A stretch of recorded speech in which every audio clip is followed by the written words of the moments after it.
Bonjour à toutes et à tous, donc aujourd'hui une nouvelle vidéo top 100, donc le numéro 13. Je vais vous parler du groupe Bad Brains et de l'album Eye Against Eye. Donc Bad Brains est un quatuor américain, afro-américain, donc quatre noirs, et c'est assez cocasse dans l'histoire de la musique, un groupe d'afro-américains, dans le sens où leur fond de commerce c'est le punk hardcore. Donc le punk était plutôt réservé aux blancs, et les noirs, en fait, dans les années 80, 70, 80, 90, c'était plutôt comme James Brown, Michael Jackson ou Prince, le funk, la pop, enfin des choses plus chaloupées, plus dansantes, plus commerciales. Et donc eux, ils vont faire du punk hardcore. Donc j'ai découvert Bad Brains par l'intermédiaire d'un best-of. Et le best-of ne m'a pas du tout plu. En fait, c'était du punk hardcore. Donc pour ceux qui connaissent pas, c'est du punk mélangé à du métal. Et donc pour moi, c'est du bruit. C'est-à-dire que c'est pas intéressant, c'est du bruit, c'est bruitiste, c'est gueulard au niveau du chant. Musicalement, le punk est une musique assez rapide, et mélangé à du métal, ben, c'est franchement désagréable à l'oreille.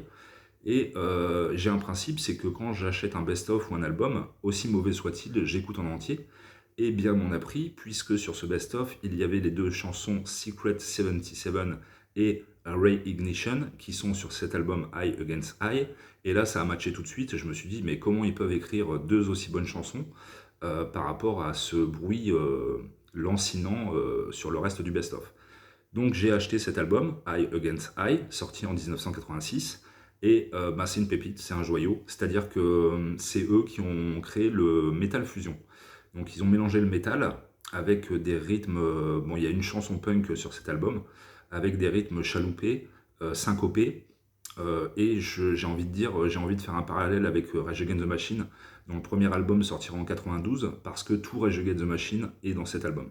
C'est-à-dire que je pense que l'influence Bad Brains se ressent chez Rage Against the Machine, et en 86, bah, ils ont déjà tout créé, quoi. Et donc, juste après cet album et cet échec commercial, ils vont retourner à leur musique bruitiste, punk bruitiste, et je trouve ça assez dommage, parce que cet album est une tuerie, donc tout est bon, toutes les chansons sont bonnes, c'est un album assez court, il y a une intro d'une minute, il y a 9 titres, et l'album fait 32 minutes. Je vous conseille, alors c'est une production typiquement années 80, donc c'est un son très froid, très métallique, mais je trouve que ça sert bien la musique, avec ses rythmes chaloupés, cette musique syncopée. Enfin voilà, c'est assez, ça donne envie de danser, ça donne envie de bouger, de se remuer. On sent la contestation, enfin voilà, on sent que c'est des rebelles, et franchement c'est très bon. Donc voilà, Bad Brains, Eye Against Eye, chef-d'œuvre de la musique, album totalement oublié encore aujourd'hui.